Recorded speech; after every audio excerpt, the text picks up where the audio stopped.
Horror and thriller movies have given us countless goosebumps over the years, but there's one subgenre of Italian horror that really stands out: Giallo. These films are all about fear dialed up to 100, with a side of unapologetic bloodshed. Today, we're diving into some of the best Giallo movies ever made. Giallo started making waves in the 1960s as a film genre, but it actually began as a series of yellow-covered Italian murder mystery novels. These stories, often inspired by writers like Agatha Christie and Ernest Hemingway, were huge in Italy. It wasn't long before their influence spilled over into cinema, creating a genre that delivered one cult classic after another. Known for its over-the-top carnage, Giallo even faced court cases for how graphic it could get. We've got 15 iconic Giallo films to share with you. Just a heads up, these aren't for the faint of heart. Make sure to stick around, and if you love diving into unique horror content, hit that subscribe button so you don't miss more deep dives like this. Now, let's get started.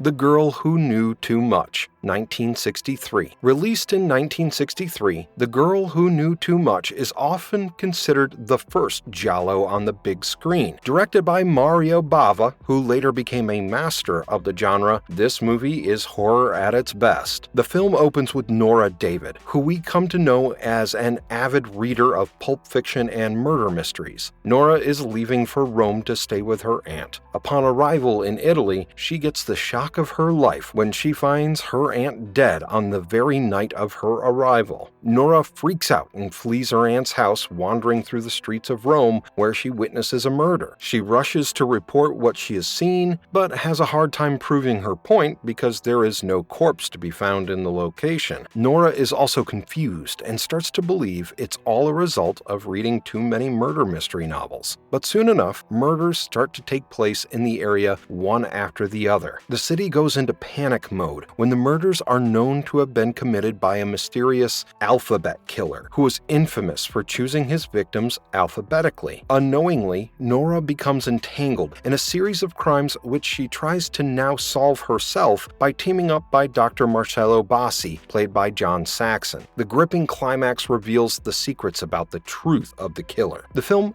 always keeps you at the edge with its intensity. Bava has clearly used some of Rome's historic landmarks as haunting backdrops to scare the audience even when the film is in black and white. The horrific killing scenes perfectly complement the scary premise that Bava has built. Although the film was not very successful commercially upon its release, The Girl Who Knew Too Much will always be remembered as a cult classic that gave birth to the whole Giallo genre. Inspired by the impactful plot, it was also adapted in the US under the title The Evil Eye, with a few altered scenes.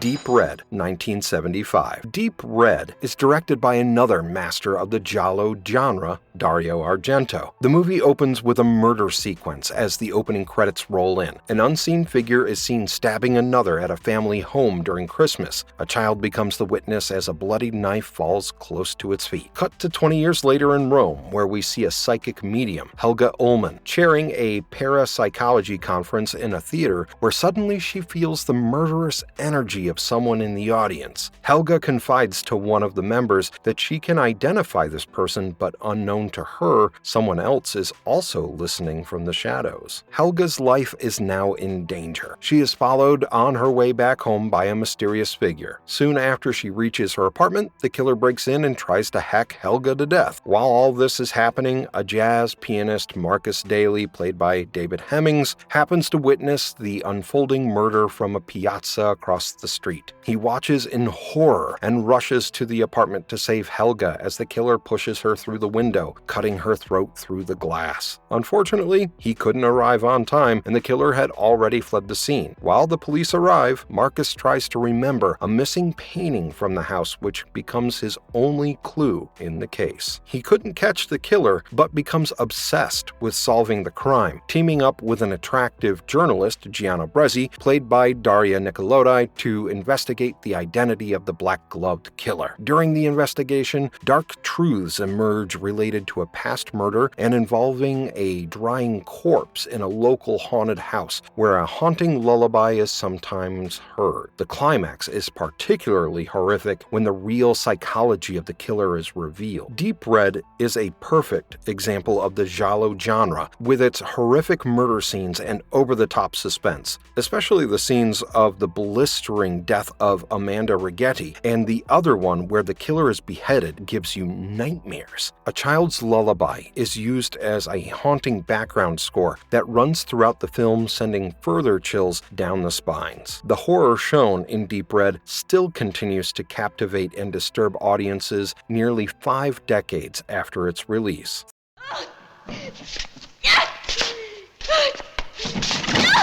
Blood and Black Lace, 1964. Mario Bava directed yet another Giallo classic in 1964 after The Girl Who Knew Too Much. The central plot of Blood and Black Lace revolves around a Roman fashion house named Christian Haute Couture, which is co-managed by Massimo Morlici and Countess Cristiana Cuomo. A masked killer begins targeting the beautiful models of the fashion house, starting a string of horrific murders. Isabella is the first to fall, and investigation reveals a diary that contains secrets about the personal lives and vices of the staff members. Models of the esteemed fashion house, Nicole, Peggy, and Greta, are all murdered in brutal fashion by the killer in the pursuit of this diary. But why is the killer so obsessed with the diary? In a shocking climax, the audience gets to witness the killer's true identity and motive. This one keeps you guessing till the end. Blood and Black Lace not only binds you with its story, but also shocks you with its graphic murder scenes. And there are so many of these scenes that the movie becomes a bloody spectacle. But isn't that the USP of the Giallo genre? Much like his last movie, Bava's Blood and Black Lace was also not very commercially successful at the time of its release, but it became a rage in its later years. The Bird with the Crystal Plumage, directed by Dario Argento in his directorial debut 5 years prior to Deep Red. This Italian thriller shows Sam Dalmas, played by Tony Musante, as an American writer in Rome who witnesses an attempted murder in an art gallery. Sam is horrified by what he saw, and at that point is nothing but just a person in the wrong place at the wrong time. But he can't stop thinking about it. One thing leads to another, and soon it becomes clear to Tony that he is dealing with a serial killer who is targeting women throughout the city. At one point, even his girlfriend becomes a potential target of the killer. He then takes matters into his own hands and collaborates with Inspector Morosini, Enrico Maria Salerno, to find the killer. Old secrets are revealed related to a painting which was inspired by a real murder that happened 10 years prior. Meanwhile, a clue leads Sam and the investigators to a zoo where they find a screaming sound coming from an apartment overlooking the cage where the bird with the crystal plumage is housed. As they move towards the apartment, the climax leads to a shocking twist, which leads the audience towards the culprit. The Bird with the Crystal Plumage presents a world which is full of psycho terror, not to mention the disturbing violence. The horror is further heightened with an impressive background score by Ennio Morricone and Vittorio Storaro's amazing cinematography. One of the film's most horrifying aspects is an eerie sound made by the bird with the crystal plumage, which serves as a recurring reminder of its significance. The movie was an instant success at its release and quickly cemented Argento's reputation as the godfather of Giallo. Come on, move over there. Tenebrae, 1982. Tenebrae is yet another trademark Argento thriller which was released in 1982. In typical Giallo fashion, which sends Americans into Italy to create horror, the film follows Peter Neal, a successful American author of tense, violent murder mysteries who is in Rome, promoting his latest murder mystery novel titled Tenebrae. In the course of his stay, while his book promotions are going on, a killer is lurking in the city who is killing his victims in the same brutal fashion as described in Neil's novel. First, a young and beautiful shoplifter is slashed to death with a razor, followed by a lesbian journalist who also meets the same horrific fate. The killer even sends Neil a letter saying his exceptionally vivid books were an inspiration for the killing spree. The tension continues to build as the body count rises. Soon, the killings get out of control and Neil joins forces with his assistant and local detectives to launch an investigation of his own. The first suspect is the TV interviewer Cristiano Berti, who seems interested in Neil's work a bit too much. But on one fateful night, Berti himself is killed in a brutal fashion. The killing spree still doesn't stop. Suddenly, the tables are turned, and an investigation reveals shocking truths about Neil himself. By the time we get to the climax, multiple people have already been killed in the most brutal fashion. The killer is revealed to be a maniac who is triggered because of a pent-up trauma from his youth. Tenebrae has its fair share of moments of horror and can easily be classified as Argento's bloodiest film. But the plot of the movie also focuses strongly on keeping the film a compact murder mystery rather than just another Giallo film with horrifying bloodshed. And you are in for a treat in the end, as the climax is one of Argento's most shocking and memorable ones ever. In what could be perceived only as a win for any horror film, Tenebrae faced bans in the UK and was even heavily censored in the US for being too horrifying. Can you imagine that? Well, eventually, it has been regarded as one of Argento's finest works, influencing later thrillers such as Brian De Palma's Raising Cain and others. A Lizard in a Woman's Skin, 1971. A Lizard in a Woman's Skin is yet another striking entry in the Giallo genre. The movie stars Florinda Balkan as Carol Hammond, who is the daughter of a powerful lawyer and rising politician Edmund Brighton. Carol's life seems nearly perfect, with her father's influence stretching across London's elite circles and her husband being a respected partner in Edmund's law firm. She lived with Frank and his teenage daughter from a previous marriage in one of the most sought-after neighborhoods in the city. However, it may seem, everything is not going fine for Carol. She has a strong belief that her husband is cheating on her, which is later found out to be true. But her husband's infidelity isn't her only problem. It was something far deeper, something in the darkest corners of her own mind. She has been visiting Dr. Kerr, a psychoanalyst whose office was her only respite. Carol confides in Dr. Kerr that she is suffering from violent and disturbing dreams in which she finds herself drawn towards the house of her next-door neighbor, Julia Durer, who is famous for holding drug-fueled rave parties in her home. In her dreams, Carol is often seduced by her neighbor's personality and does weird stuff like navigating a long hallway filled with naked people before engaging in sexual activities with Julia. These dreams become increasingly nightmarish over time when her psychiatrist reassures her that it will reduce as Carol starts having a good personal life with her husband. But that never happens, and one day, Carol informs Dr. Kerr that she saw Julia being stabbed to death by a paper knife in her dream. The next day, Carol is shocked to find out that Julia has indeed been murdered in the same way that she had envisioned in her dream. Carol becomes the prime suspect in the murder and soon gets arrested when her fingerprints match those found on the crime scene. An investigation is carried out by Inspector Corvin, which reveals how love, lust, and betrayal lead to the crime. But who's the killer? Is it Julia or somebody else? A Lizard in a Woman's Skin will keep you guessing till the very end. The movie is famous for its uncomfortable visuals and cover-your-eyes horror scenes, like an infamous scene which shows open surgeries being performed on dogs, which was so realistic that it led to a court trial for being too cruel. And the movie is not only all bloodshed, but its plot is watertight too. You may think you'll be able to figure out the murder mystery easily, but each time you get close, the plot misguides you. Director Lucio Fulci has managed to keep the audience on its toes right till the very end.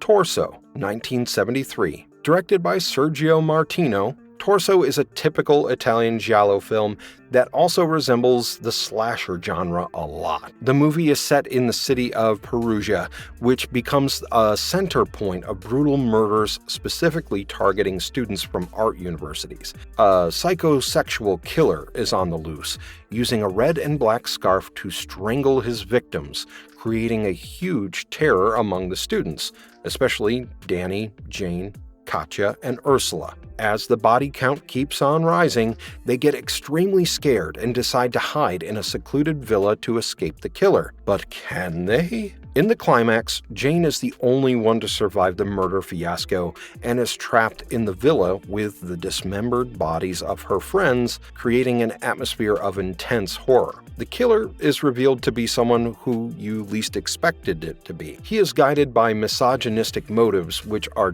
deeply rooted in his childhood trauma. The film has been dubbed softcore owing to its explicit nudity and sex scenes. In fact, the sexual violence in the film is rampant, and there's a lot of female flesh on show, especially in the murder sequences. While the visuals and shocking twists, which are characteristics of the Giallo genre, are all present in the movie, it's also true that its plot is not as intriguing as some of Martino's earlier movies. The characters are not very detailed and can sometimes feel useless to the story. However, what the film lacks in its storytelling, it more than compensates in creating a haunting atmosphere. The standout scenes, like the murder scene at the swamp and the chilling cat and mouse sequence at the villa, are very well executed and bring chills. As an audience, you'll always be praying for Julia to outsmart her tormentor. This is the level at which the movie affects the audience's mind. Despite its dumb twist and conclusion, Torso has managed to hold a cult status among the fans of the genre and was named the 6th best slasher of all time. What Have You Done to Solange? 1972. How can we talk about the best in Giallo without mentioning the classic What Have You Done to Solange? Directed by Massimo Dallamano. It is a 1972 Giallo film that follows a series of horrific murders in a Catholic girls' school in London. Students get picked off one by one at the school and are handed a horrific death. The crimes seem to be sexually motivated, with death coming from a sickle going through the victim's genitalia. Elizabeth, a student, witnesses the first murder while she is with her teacher and lover, Enrico Rossini. Soon enough, the murders escalate, and midway through the film, even Elizabeth is killed. Rossini is now considered a suspect, but is later cleared. He becomes hell-bent on solving the mystery himself. The investigations unravel a disturbing plot involving sex and dark secrets. The victims are all connected to a mysterious girl named Solange. All of them also share another dark secret, where they are shown to be part of a hedonistic club. It was in this club that Solange had an unwanted pregnancy, resulting in a traumatic backstreet abortion. In the climax, we come to know about Solange, who is rendered mute and mentally traumatized by the incidents, and her father, who is hell-bent on revenge for her daughter's miserable condition. The film is quite terrifying, with some extremely well-directed murder scenes, and it touches on a sensitive topic. It shows the grim world of shocking violence against minors, along with exploring taboos, such as teenage abortions and sexual cults. You can almost feel the killer's twisted mindset in the brutality of the murders. It was released at a time when the Italian audience was bored with the typical murder mystery giallo genre and wanted something more scandalous. And Massimo Dallamano delivers the scandal to perfection. Your Vice is a Locked Room and Only I Have the Key, 1972. Moving further in the list, we come across the 1972 flick Your Vice is a Locked Room and Only I Have the Key. This movie, directed by Sergio Martino, is inspired by Edgar Allan Poe's story, The Black Cat. The film tells the story of a not-so-successful writer, Oliviero Ruvini, who lives in an old mansion. Oliviero's nature is quite sadistic, and he enjoys mentally and physically abusing both his wife, Irina, and his maid, Brenda. He is also a womanizer, with his mistress, Fausta, dying under mysterious circumstances. Oliviero is under the police radar, but manages to escape when his wife covers for him. Soon, Their maid is also murdered. This time, Oliviero didn't want to be investigated and manages to convince Irina to help bury Brenda's body. Tensions rise further as Floriana, who is Oliviero's niece, arrives on the scene and he becomes attracted to her. Floriana goes on to seduce her uncle, but Oliviero's violent behavior intensifies and both Irina and Floriana start secretly plotting against him. Eventually, he is violently killed by his wife with scissors. Floriana helps hide the body. It's revealed that Irina had masterminded the entire plot, including the murders of Esther and Brenda, with help from her lover Walter to possess some valued jewelry. After a series of betrayals and killings, Irina is left alone with Satan the cat, but the police arrive on the scene and find Oliviero's dead body. Martino's fourth Giallo film is not just another murder mystery combined with horror. It also had a lot of blood and a lot of explicit sex scenes, which had become a staple to the Giallo genre by that time. With an unusual but catchy title, the film shows the worst of human nature with recurring themes of emotional and physical abuse. Martino directed 5 different films in the genre between 1970 to 1973, but Your Vice is a Locked Room and Only I Have the Key is certainly the most haunting one.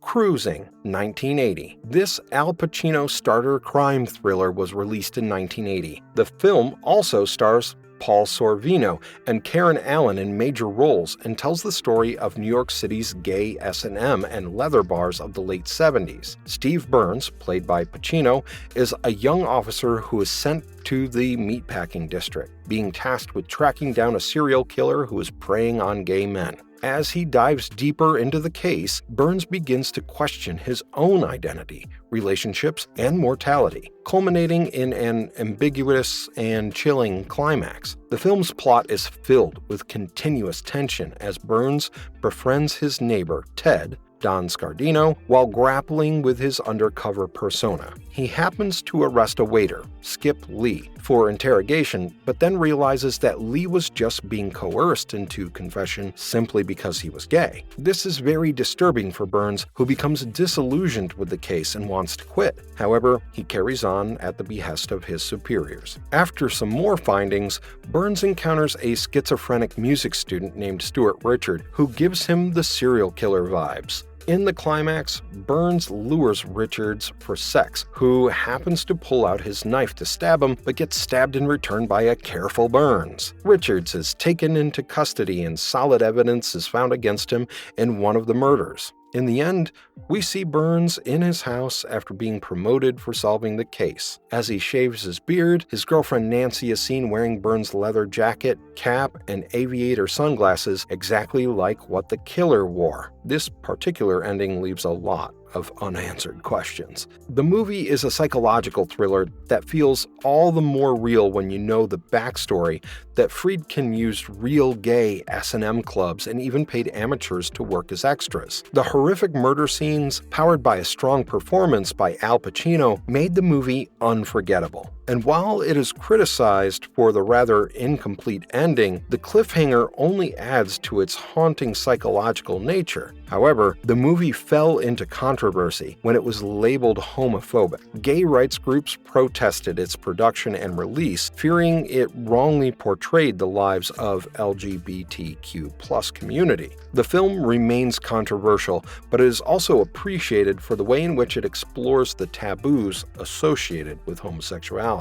Sette note in Nero, 1977. Next on our list of Italian giallo is Sette note in Nero, yet another Lucio Fulci thriller. The story follows Virginia Ducci, a woman plagued by psychic visions. Virginia is married to a wealthy businessman, Francesco Ducci, where she begins to have disturbing visions involving a murdered woman in an abandoned mansion. She finds the mansion and, while renovating, discovers a skeleton hidden in the walls. This turned out to be Francesco's missing ex-girlfriend, Agenta Bignardi. Police investigations begin and her husband is arrested. Virginia still believes in him and teams up with her friend Luca to solve the mystery and clear Francesco's name. However, due to some more unfolding events, Virginia realizes that she is actually seeing the future, not the past. She also realizes a chilling truth about Francesco murdering Agenta and planning to kill her next. Sette note in Nero is really tense, which shocks even more amidst the backdrop of its beautiful locations. The movie doesn't have the excessive gore associated with a typical giallo, but the plot always manages to keep you on the edge. It was not very well received at the time of its release. However, since then, it has gone on to become one of the underrated gems in Fulci's filmography. So much so that even Tarantino himself has expressed interest in remaking it, which says a lot about its appeal as a horror film. The Red Queen Kills 7 Times, 1972. Next on our list is the 1972 giallo thriller directed by Emilio Miraglia. The Red Queen Kills 7 Times is a story of two sisters, Kitty and Evelyn, who are cursed by a family painting where a Red Queen rises from the dead every 100 years, only to kill 7 times. As it happens, after the sisters grow up, Kitty happens to kill Evelyn accidentally during a fight. This shocking news is covered up by Kitty with the help of her cousin, who they tell everyone, including Kitty's grandpa Tobias, that Evelyn has immigrated to the US. However, soon enough, a series of murders begin around Kitty, which are seemingly the work of her dead sister's ghost. The police have directed doubt on Kitty and her married lover Martin. The film's climax reveals the truth behind the murders and the reality of the curse, with Kitty and Martin surviving through the murders and accusations. The Red Queen Kills 7 Times is a crazy ride which shows gothic horror mixed with family drama. And like few other giallo movies, it can also be classified to be in the slasher genre, which is infamous for its grisly killing sequences. Credits are also due to the standout cinematography by Alberto Spagnoli and an eerie score by Bruno Nicolai, which keep adding to the tension. The Red Queen Kills 7 Times has certainly gone on to become one of giallo's best. Eye in the Labyrinth, 1972. Eye in the Labyrinth is a 1972 giallo directed by Mario Caiano and starring Rosemary Dexter, Horst Frank, Alida Valli, and Adolfo Celi. Julie, played by Dexter, sees her psychiatrist boyfriend, Luca, played by Frank, being murdered in a bizarre dream. Luca is shown running around in an underground labyrinth made of concrete, with a killer chasing and stabbing him. Disturbed by what she sees, she goes on a mission to find him, guessing his last known location in the mysterious seaside village of Maracuda. In the village, Julie meets Frank, who confirms Luca was indeed there some time ago, but couldn't tell about his current whereabouts. Julie leads her own investigation, which leads her to the house of the enigmatic artist Goethe. It seems like everyone knows some secrets about Luca's disappearance. As Julie goes deeper into the mystery of her lost boyfriend, she comes to know of shocking truths related to drugs and murder. Eye in the Labyrinth is a giallo film, but also plays a lot on psychological themes like paranoia. It doesn't have many jump scares or killings like a typical giallo, but certainly manages to weave a psychological web in the minds of its viewers with its bizarre characters and powerful acting. True to its name, the plot of the film creates a labyrinth for the viewers with its bizarre characters. However, it still didn't do quite well at the box office, but when it's revisited today, it still holds its firm place as a psychological horror fitting of the giallo genre. The Strange Vice of Mrs. Ward, 1971. Let's talk about another giallo directed by Sergio Martino. The Strange Vice of Mrs. Ward is a story about Julie and her diplomat husband Neil, who return to Vienna from New York City. However, this creates a problem for Julie, who is hoping to escape her abusive ex-lover Jean, who lives in Vienna. Jean starts stalking Julie, making her anxious. Meanwhile, at one of the high society parties, Julie encounters a wealthy and charming businessman, George. Already feeling trapped in her cold marriage to Neil, she starts an affair with George. But it turns out to be a bad time for romance because at the same time, a razor-wielding homicidal maniac is murdering women across Vienna. In the midst of all this, Julie is being blackmailed about her affair, and her friend Carol offers to help. They doubt Julie's ex-lover Jean to be the blackmailer, and Carol decides to replace Julie and meet him at a secluded place. Carol is brutally murdered with a straight razor. Again, Julie suspects Jean to be behind Carol's murder, but the police fail to find any proof. Now, Julie herself is attacked by a mysterious figure in a parking lot and barely manages to survive. She is terrified and flees to Spain with George. But unfortunately for her, even the new location doesn't provide any respite, as someone is still following her movements. She goes into a mode of nervous breakdown and gets attacked by Jean, which leads to her death. In a shocking climax, it is revealed that both George and Neil have been working together to kill Julie and Carol for money. Jean had helped George stage Julie's death as suicide, but things get really interesting when she turns out to be alive at the end. The ending culminates in a chase sequence where George and Neil die in a car crash while trying to escape. The strange vice of Mrs. Ward definitely has its moments of fear, but is also erotic at times. Vicious killings show the blood fetish of the killer, while the bizarre sex scenes show the sexual fetishes of the characters, which range from borderline nymphomania to violent sexual abuse. This was Martino's directorial debut, but you will find the same intensity in the plot like his later works. Edwige Fenech's impactful role as the scared yet corrupt damsel Julie is also quite memorable. Not only does she look attractive, but also shines with her portrayal of a complex emotional character. The movie is a must-watch for all the Giallo fans, because even after 50 years, The Strange Vice of Mrs. Ward provides the same thrills that it did at the time of its release. The House with Laughing Windows, 1976. Saving the best for last. This movie might have a funny name, but it's as chilling and horrific as it could be. The House with Laughing Windows, directed by Pupi Avati in 1976, tells the story about Stefano, who is an art restorer, sent on a mission to a remote village in the Emilia-Romagna region. His mission is to restore a fresco depicting the martyrdom of Saint Sebastian, drawn on a rotting wall of a local church, which was painted by a local artist named Legnani. Legnani was infamous for his disturbing, real-life inspirations. As Stefano begins his restoration work, he comes to know some disturbing tales about the artist's violent past. He was into the gruesome habit of torturing people for inspiration. Stefano also learns that the artist's sisters, equally insane, assisted in these killings. But something comes along to stop Stefano from carrying out his discoveries of Legnani's dark past, as a series of murders start taking place in the village. Will he be able to survive it, and will we come to know about the full extent of Legnani's depravity? The House with Laughing Windows is quite the horror package, with a gripping horror set in an eerie village setting. The plot moves slowly at first, but manages to absorb the viewer with a shocking climax at the end. The film has a strong legacy and is considered among one of the best in the Giallo genre. Even after more than 40 years of its release, it was featured at the British Film Institute in 2019. And like most Giallo movies that we talked about, The House with the Laughing Windows has strongly cemented its place in horror cinema history.